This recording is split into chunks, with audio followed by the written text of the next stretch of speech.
Podcasting, the latest frontier. These are the episodes of a Catch as Catch Can podcast. Its continuing mission: to explore strange, nerdy topics, to chat about sports, movies, sci-fi, and so much more. To boldly pod where this nerd has gone before.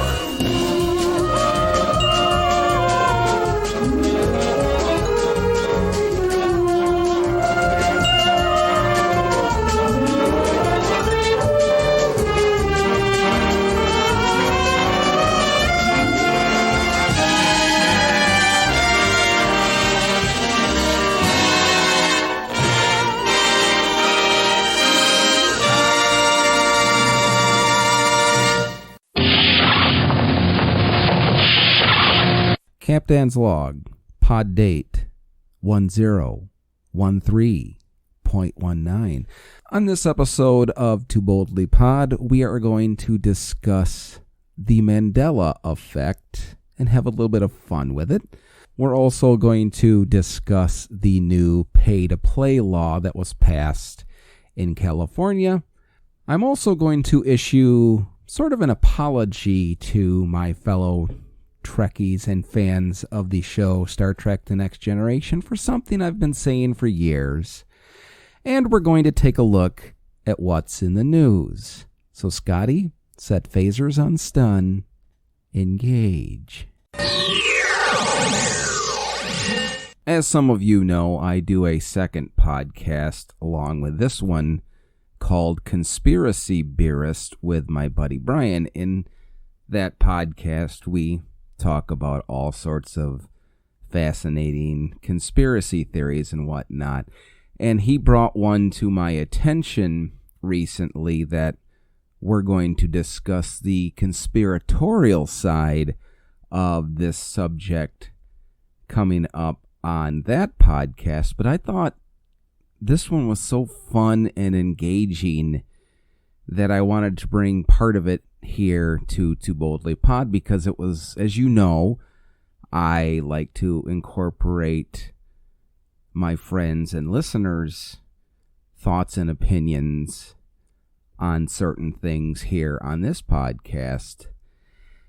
And I think this topic is the perfect way to incorporate it into it. Now, what I'm talking about is the phenomenon known as the Mandela Effect, and it's essentially, it was created in 2010, or titled in 2010 by paranormal consultant Fiona Broome, and it's in reference to the thought that South African leader Nelson Mandela had died in the 1980s, when in fact he didn't pass away until 2013, and there was this whole group of society around the world that actually thought that he had passed away in the 1980s, and the general consensus is most people thought that because of the fact that they had this big state-sponsored and state-run function, both when he was released from his imprisonment in South Africa for apartheid, and when he was elected president of South Africa sometime later. Somehow a mass consciousness, a false memory was created that people took on and thought that what they were actually witnessing was his funeral procession. And that sort of precipitated this whole Mandela Effect thing. And it's not just him. There was lots of other things that people have brought up that are a peculiarity, to say the least, and kind of lended its hands to the false memory of the Mandela Effect. And as I stated, Brian and I are going to discuss it on Conspiracy Beerist from the conspiratorial or the fantastic aspect of it. So I'm not going to do it here on this podcast, but I thought it was interesting enough that we could talk about it and have a little bit of fun with it here today, because of all things, there is a little bit of credence to the so-called Mandela Effect. And what I did is I created a survey on social media through SurveyMonkey and asked people certain questions that are genuinely coined or attributed to the Mandela Effect. And I just wanted to see what kind of ratio I would get with my friends and listeners to this podcast. So if you took time to answer the survey, first off, I thank you very much for participating. And secondly, I did get some very interesting results to my little survey.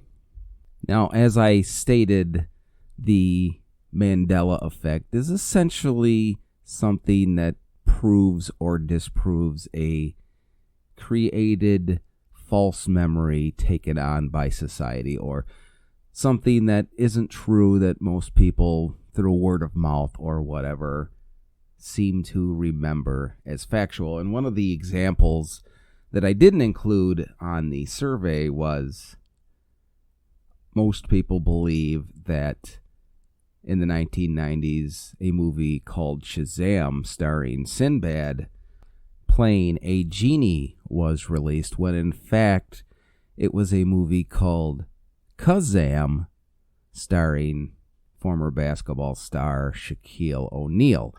So that's sort of the false memory Mandela Effect thing we're going to delve into in my little survey, but there was a whole bunch of other ones that I thought were more interesting to use. And I decided to do this just to kind of see if the false memory was in fact, or the Mandela Effect was in fact, something real. So the first question I asked was, do you remember the Monopoly Man wearing a monocle? Now, the Mandela Effect claims that the majority of society vaguely or specifically, either way, remember the Monopoly Man from the game at one point wearing a monocle, when in fact he does not, nor has he ever, according to the game makers, has ever had a monocle. And 57% of my respondents claimed that he did not, in fact, wear a monocle, where 42% said that he did. So I guess we can say that the majority of society, according to my survey, never remembered the Monopoly Man wearing a monocle. So that's strike one for the Mandela Effect. But wait, it gets much more interesting as we move on. The second question I ask is proof of that fact. I asked, according to the Mandela Effect, the candy bar known as a Kit Kat, is it Kit Kat all one word, or is it Kit Kat with a dash between the kit and the cat? Now, the replies that I got were 72% that is Kit Kat with a dash in it, and 28% is Kit Kat, all one word. The actual answer is Kit Kat is all one word, and according to the makers, has never had a dash in between Kit and Cat. So there's score one for the Mandela Effect. Now, the next question I ask is one of the more prominent and popular ones of the alleged Mandela Effect, and it affects primarily people in their 40s and older, because younger folks probably wouldn't remember this book series nor cartoon.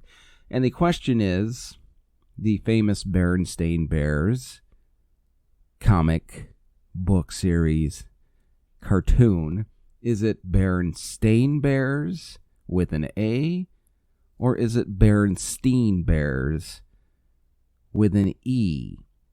And 72% of the people that took my survey said it was Berenstein Bears with an E. 28% said it was Berenstain Bears with an A. Now, according to the authors and the publishers, in the entire history of the Berenstain Bears, it has always been spelled Berenstain, Berenstain Bears, and it has never been Berenstein Bears. The one that really surprised me the most that I asked is probably the most wide-ranging one that is incorrect. And the question is of another cartoon figure. And the question is, does Curious George have a tail? 86% of the people that replied to my survey said, yes, Curious George has a tail. 14% of the people that replied said he did not. The answer? Curious George has never had a tail in his entire drawn history. And finally, I asked one that I would have actually gotten incorrect because of the Mandela Effect or a false memory. And the question is, the cartoon series Looney Tunes, is the tunes in Looney Tunes spelled Toones or Tunes? 72% of the respondents on my survey claimed it was Tunes, whereas 29% claimed it was Toones. And according to Warner Brothers, it has never been spelled Toones. And this is where I fall into the Mandela Effect, because I could have sworn that it was Toones. So that's the thing. Is it a group mistake, a group consciousness, a group memory, a false memory that gets created by society on certain things? And that's the fun thing about the Mandela Effect or a false memory. So overall, how did the people who fared in my survey compare to the assertion of false memories or the Mandela Effect? Well, of the 5 questions that I asked in my survey, 3 out of 5, or 60% of the questions, were believed to be the wrong answer, or they thought the wrong answer was the correct answer. So, is that sort of my little proof that the Mandela Effect or false memories are accurate? I don't know. If you have any thoughts about it, let me know on Facebook or Twitter at TooBoldlyPod, and check out Conspiracy Beerus when Brian and I delve into the more conspiratorial side, the more fantastic side of the Mandela Effect. Now, to sort of vaguely shoehorn onto our discussion about the Mandela Effect vis-a-vis the false memory, the group consciousness, the group memory, I sort of have to take this moment to reflect upon something that I have been saying for years, and I'm learning that I was incorrect. Something that I wish politicians would learn how to do, but I digress. That's a discussion for another day. For a long time, I have been stating, you all know I'm a Trekkie. Let's start there. And for a long time, I have been boasting how the pilot episode, the first episode of Star Trek The Next Generation, was fantastic, and then the rest of season 1 predominantly was garbage. I didn't like it. And the series really didn't take off for me until the second season. Well, recently I have been rewatching the entire series, and I finished season 1, and I'm into season 2 now. So I'm not going to go episode by episode, but let me just amend by saying season 1, after the fact, isn't really as bad as I constantly remember it being.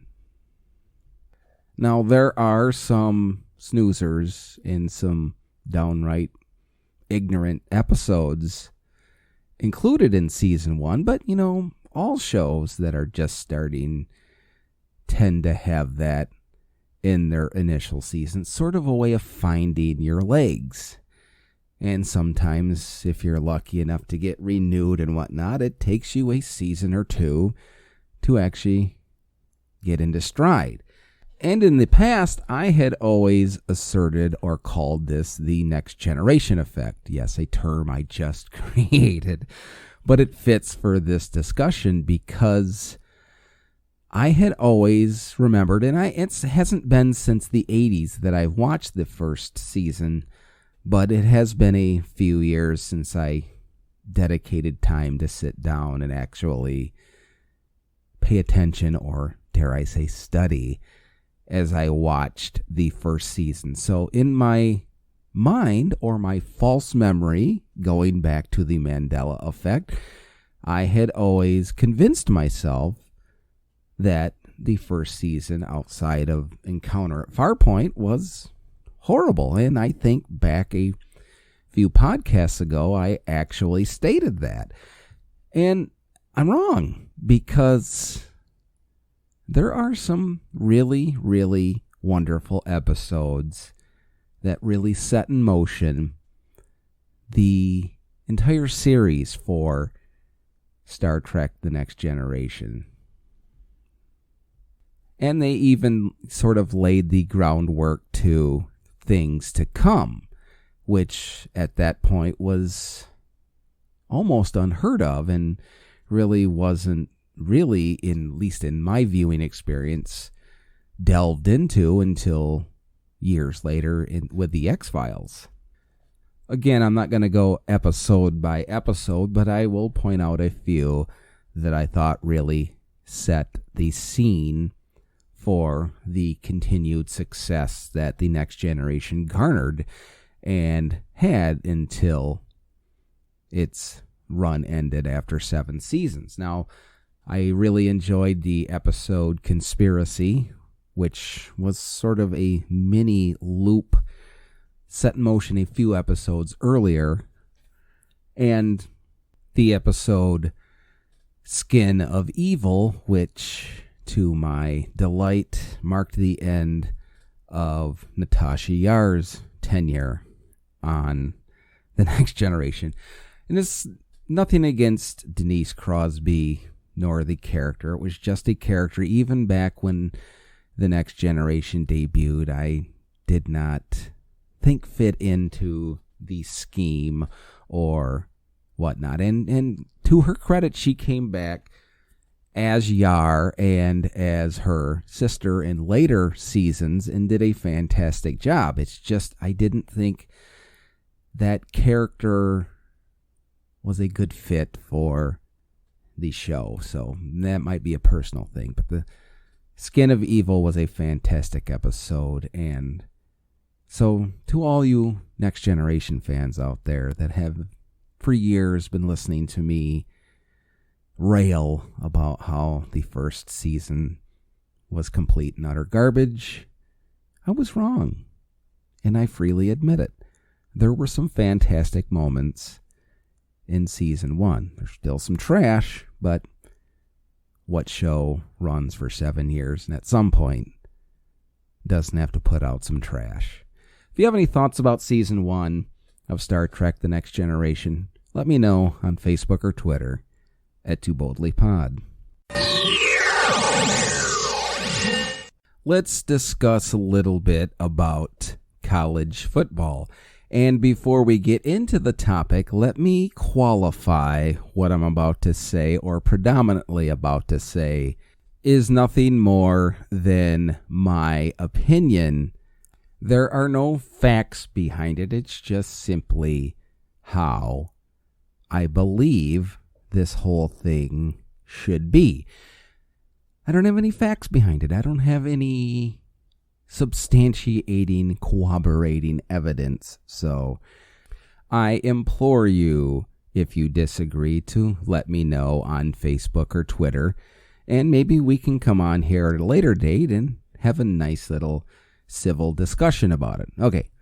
Okay, qualifier in the can. Let's start with the conversation. You may have heard recently that California passed a Fair Pay-to-Play Act for collegiate sports, and it seems to be taking the entire country and NCAA world by storm. Now, whether other states are going to start implementing a similar law is unclear yet, but it sure looks like that's where it's heading.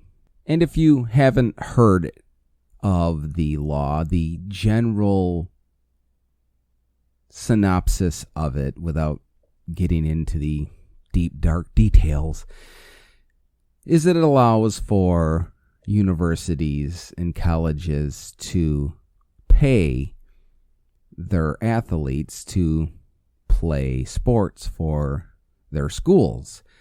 And there's a plus and a minus to this. The plus side is kids will be getting paid for performing a service for the school.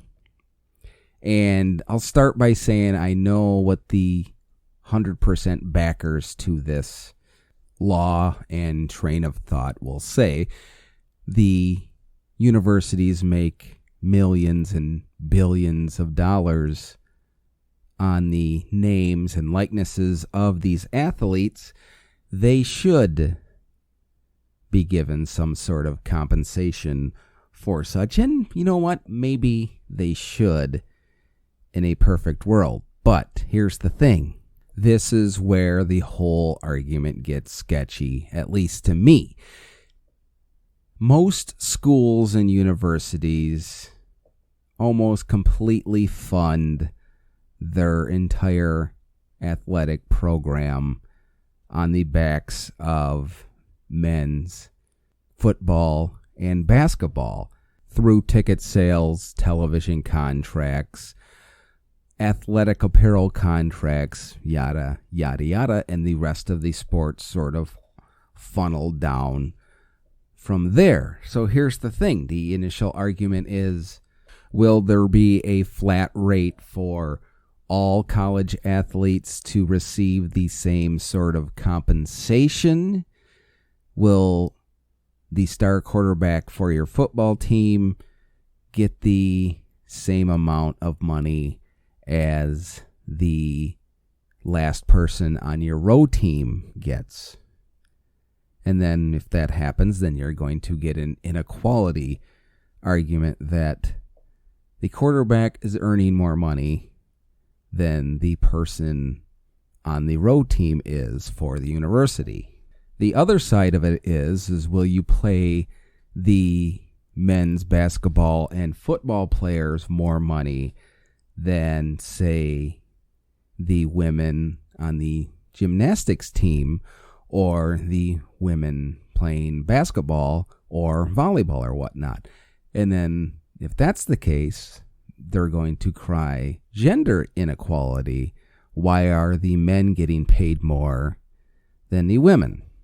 So you see the slippery slope that this could possibly create down the line if everything comes to fruition. Now, I have no issue with student athletes making and earning money. One of the big things that I have always espoused is they're not allowed to work or earn money outside of their scholarship. That I totally believe should be abolished. I mean, kids are kids. They're going to need money, and let's face it, a lot of the parents don't have the disposable income just to hand off to their kids away at college. So non-athletes, non-scholarship students that don't play sports have to, a lot of times, get jobs to sort of supplement their survival. So why shouldn't the men and women on athletic scholarships be allowed to work to earn money as well? So that part I have no issue with. I think that long-standing NCAA rule should be abolished. The problem that I see is exactly what I set up at the beginning, is we're going to have issues of accused inequality, because it's a proven fact that men's basketball and football earn the lion's share of the income in athletics for the universities. So in turn, it's going to mean that the men of the basketball and football programs are going to probably receive more than, say, the men of the rowing team or the women on the gymnastics teams. And that's where you're going to get the inequality argument, and I think where this is going to get nasty.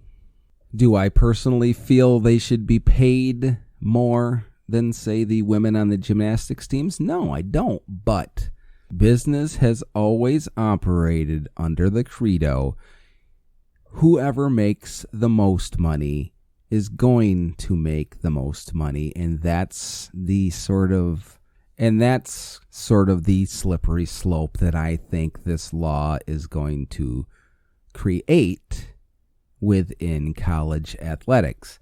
Let's put aside the fact that they do get paid to play at the university in the guise of getting a scholarship, i.e. vis-a-vis a free education, free room and board, and in some cases, not all, they get free medical that your everyday student is not afforded. So this brings us back to the question of, how do we govern who makes how much money? Are we going to do it on a business/corporate standard where the higher-ups, the CEOs, the more, quote, important people are going to make more than, say, the people on the line, the guy cleaning the bathrooms, the lower end? And if that happens, then we're going to get, whether right or wrong, cries of inequality. So what should be done? In my opinion, well, they're getting their education. Maybe there should be a flat form stipend that they all receive. And within that, and this is just my opinion, as I stated way at the beginning, allow them to work outside of the stringent NCAA rules, because it'll teach them something extra that maybe they're not getting on the athletic fields or in the classrooms, and that's learning. And that, of course, is real world experience. Again, all of this is just my opinion. If you have a differing opinion or you'd like to sit down and talk about it, let me know on Facebook or Twitter at TooBoldlyPod. And in the news this week, and this comes from the UPI, and the headline is, City Combating Dog Poop Problem with Flags Reading, Is This Your Turd? A Missouri city is taking an unusual approach to the problem of unscooped dog droppings, planting little flags next to the abandoned poop with slogans such as, "Is this your turd? 'Cause that's absurd." The city of Springfield is placing the flags in grassy areas downtown next to piles of dog poop left behind by owners out walking their pets. The flag slogan also include, "Drop in the trash, not in the grass," and "This is a nudge to pick up the fudge." Carrie Lamb, the water quality compliance officer for the city of Springfield, said the flags serve as a lighthearted reminder. Every couple of weeks, there are about 25 pounds of pet waste that get picked up in an average year. That's costing about $7,500 in public resources that are spent addressing the problem. She also stated that pet waste can pose a danger to water quality in the area. So just like human waste, pet waste contains bacteria and other pollutants that can be harmful to our waterways. You can imagine when it rains and we have all this pavement, if there is pet waste on the pavement and even in small grassy areas, it's going to get picked up by the stormwater runoff and carried into the nearest storm drain. In the downtown area, it goes into Jordan Creek. Okay, normally I give my punchline regarding the article, but in this aspect, I'm going to give it in regards to who the article is about. So if you're a pet owner, are you in such a hurry? Are you so special that you can't be bothered to pick up your pet's droppings? The hell is wrong with mankind? And that's going to wrap up this episode of Too Boldly Pod. I hope you enjoyed the show. Coming up next week, we're going to get an early start on our Too Boldly Pod special that's coming up in 2 weeks by giving you an entire podcast of paranormal, spooky type products. And as usual, I don't have a closer to this show, so since we discussed The Next Generation, I will simply close with this from Season 1, from Captain Picard himself. If we're going to be damned, let's be damned for what we really are. Have a good day, everybody. WLLP Spock Rock Radio.